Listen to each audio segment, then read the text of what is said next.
Selamat datang di Novel Story, channel yang menceritakan novel berjudul Aku Bukan Menantu Sampah. Jangan lupa subscribe dan like. Sekian dari Mimin, silahkan menikmati ceritanya ya. Aku Bukan Menantu Sampah, bab 466 menyita perusahaan.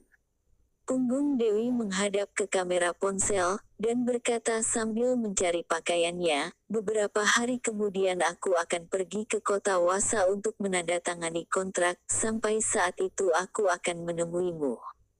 Sayang, kamu akan datang ke kota Wasa. Rocky sangat senang. Sudah lumayan lama tidak melihat istrinya, dia berharap istrinya datang untuk menemaninya. Hanya saja, Jenny mungkin akan ikut datang dengannya. Seperti tertebak apa yang ingin ditanyakan Rocky, Dewi berkata, hanya aku saja yang datang. Toko ayah di Antique Street, sekarang bisnisnya baik, sangat sibuk. Mendengar Dewi berkata seperti itu, Rocky merasa lega, dan kegembiraan muncul di dalam hatinya. Jika istrinya datang, itu akan menjadi dunia berdua. Siapa tahu bisa mencari kesempatan untuk menyelesaikan misi, membuat anak.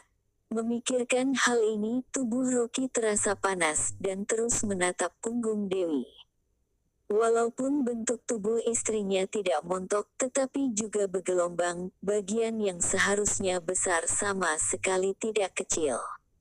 Sekarang Dewi hanya menunjukkan punggungnya, lekuk tubuhnya cantik, pinggangnya yang ramping, bahunya yang ramping kecil dan indah. Rocky merasa panas di sekujur tubuhnya, benar-benar tidak tahan.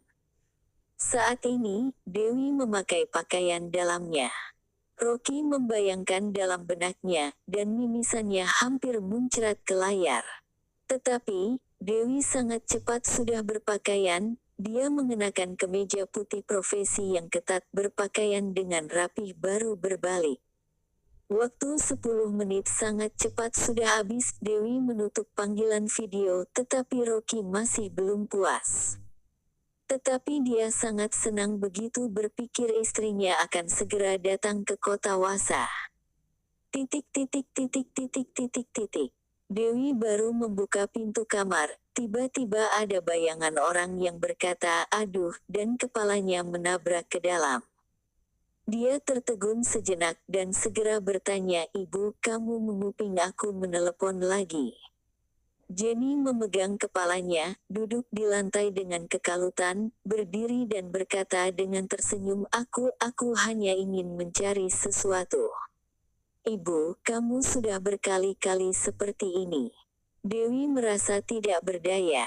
Setiap kali dia bertelepon dengan Rocky, Jenny selalu ingin menguping, dia takut Rocky menyembunyikan uang di kota Wasa.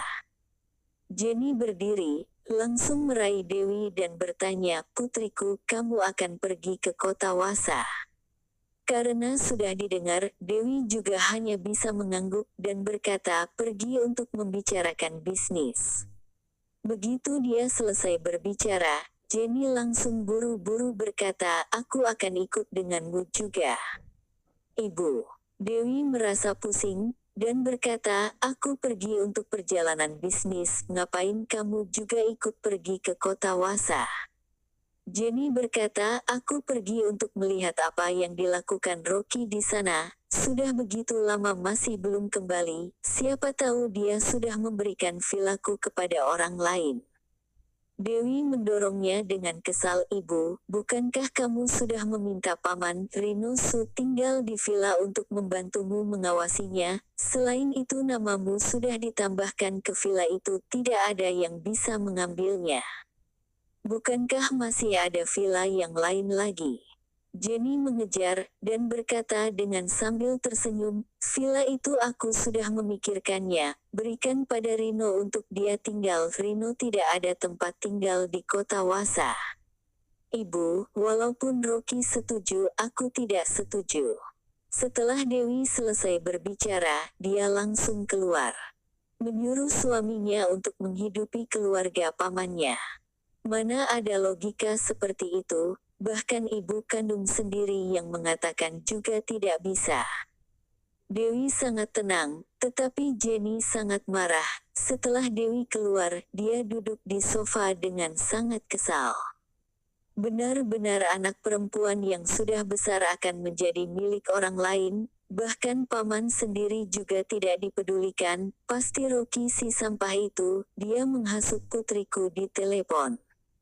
Andrew hanya bisa pura-pura tidak mendengar, lagi pula sifat seperti apa istrinya sendiri, dia tidak mungkin tidak tahu, dia juga lebih memihak ke Rocky.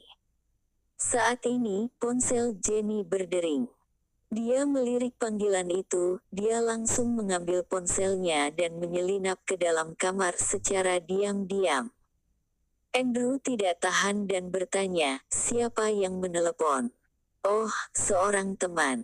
Setelah Jenny mengatakannya, dia langsung masuk ke dalam kamar dan menutup pintunya dan menjawab telepon dengan ekspresi menjilat. Halo, Nona Selvi, kenapa kamu berpikir untuk meneleponku? Apakah kamu ingin mentransfer uang kepadaku? Selvi tersenyum dan berkata, Bibi Jenny, aku sudah lama tidak bertemu denganmu, jadi aku menelepon untuk memberi salam. Anda terlalu sungkan. Wajah Jenny penuh dengan senyuman palsu, dan menantikan Selvi memberinya uang. Terakhir kali, dia sudah mengikuti permintaan Selvi untuk memasukkan obat diuretik ke dalam gelas Rocky.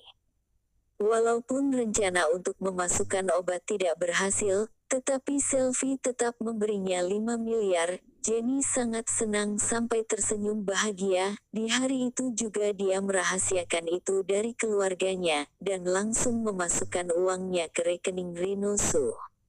Selvi mengobrol beberapa patah kata dengan tersenyum, tiba-tiba topiknya berubah, dan berkata, oh iya, Bibi Jenny, apakah kamu di kota Gopo tidak mengkhawatirkan Rocky?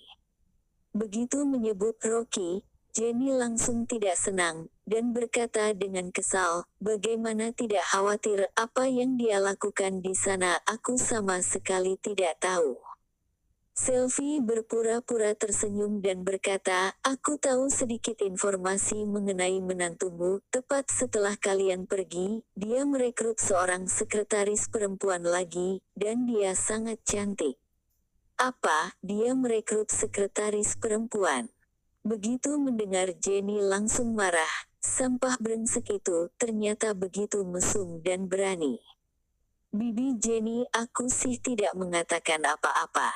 Selvi langsung berpura-pura mendamaikan, dan berkata, tetapi sekretaris perempuan ini memang terlihat sedikit genit. Ada juga orang yang melihat dia dan Rocky saling merangkul, sangat mesra. Aku juga takut dia merusak pernikahan Rocky dan putrimu, makanya aku memberitahumu terlebih dahulu. Terima kasih Nona Selvi karena sudah mengingatkan.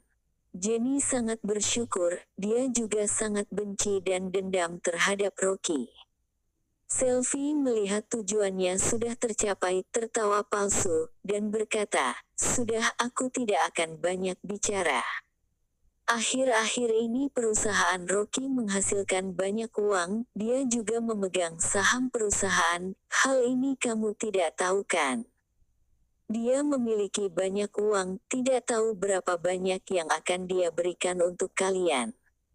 Setelah mengatakannya, Selvi langsung menutup telepon. Tetapi Jenny marah sampai urat di wajahnya keluar. Sampah ini, bahkan memiliki saham perusahaan juga, dan tidak memberitahunya. Pasti uangnya digunakan untuk menghidupi sekretaris perempuan yang genit itu. Jenny meremas ponselnya dengan kesal, begitu jalan ke ruang tamu dia langsung berteriak. Aku mau pergi ke kota Wasa. Uang Rocky adalah milik keluarga Liu, tidak boleh membiarkan wanita lain mengambilnya sepeser pun. Andrew terkejut, dan dengan cepat bertanya, apa yang membuatmu menggila lagi, bukankah belum lama ini kamu sudah ke kota Wasa? Kalau aku tidak pergi, uang keluarga kita akan diambil semua oleh sampah itu. Jenny berteriak. Andrew tidak ingin pergi ke kota Wasa karena toko barang antiknya sudah terkenal, bisnisnya sedang sibuk. Tetapi Jenny sangat gigih dan teguh. Dia sudah memutuskan untuk mencari kesempatan pergi ke kota Wasa secara diam-diam, dan melihat apa yang sedang dilakukan Rocky. Rocky tidak tahu Jenny akan datang, dan masih tenggelam dalam kegembiraan menunggu setelah istrinya datang untuk menikmati dunia berdua. Keesokan paginya, dia bergegas ke perusahaan, berniat untuk mempercepat menyelesaikan pekerjaan, dan istirahat beberapa hari setelah istrinya datang. Tepat ketika Rocky baru sampai di gerbang perusahaan, dia melihat sekelompok besar orang mengelilingi gerbang, dan ada beberapa kendaraan penegak hukum juga.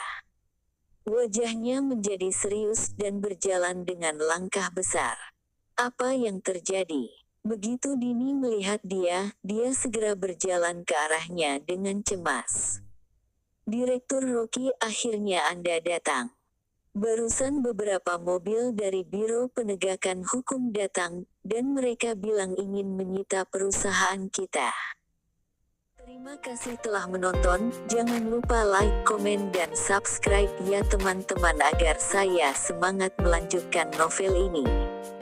Jika ada yang kurang baik silahkan komen di bawah agar saya memperbaikinya. Sekian dan terima kasih ya.